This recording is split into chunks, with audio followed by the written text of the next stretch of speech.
Hey guys good morning. চাৰিওফালে ঠাণ্ডা আৰু ঠাণ্ডা, মানে ইয়াতে অকণমান ঠাণ্ডাটো সোনকালে পৰিছে কাৰণ মেঘালয়ৰ হাৱাটো পাই না। তো মৰ্নিং ডিউটি আছে, আজি মৰ্নিং ডিউটি কৰিব আহিছোঁ। আৰু আহিয়ে অকণমান টাইম থকাৰ পিছতে লাগিল মোৰ বৰ, কাৰণ আমাৰ একো কামেই নাথাকে। তো ওচৰত ইহঁতে ডিউটি কৰি আছিল, তাকে চাব আহিলোঁ। আৰু কেমেৰা দেখি লগ চুলি ঠিক কৰিব ধৰিছে। তো এতিয়া মই মোৰ পোষ্টত আহি গ'লোঁ, কাৰণ কিবা এটা খাব মন গৈছে, বম ভোক লাগিছে। তো কলিতাক আনিব দিছিলোঁ, আলুৰ পৰঠা ক'ৰ পৰা আনিছে নাজানো, কিন্তু বম টেষ্টি লাগিছে আলু পৰঠা। খোৱা হ'ল। আৰু পানীৰ যোগাৰটো চাওক না, পুৰা দেশী যোগাৰ কৰি দিছে আমাক পানীৰ কাৰণে। আজিৰ দিনত এইবিলাক বস্তু দেখিবই নোপোৱা হৈছে। তো এতিয়া খোৱাৰ পিছত বেলেগ একো কাম নাই। ৱাও।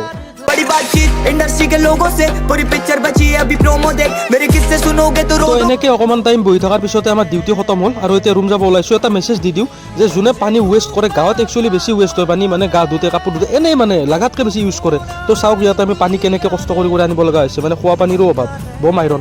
তো চাওক ৰাতিপুৱা যাওঁতে আছিল ঠাণ্ডা, এতিয়া এনেকুৱা গৰম ঘাম ওলাই গৈছে। তো এতিয়া কাপোৰ চাপোৰ চেঞ্জ কৰোঁ, ভাত খাব যাওঁ। তো মজাকৈ ধেত তেৰিকা কেমেৰাটো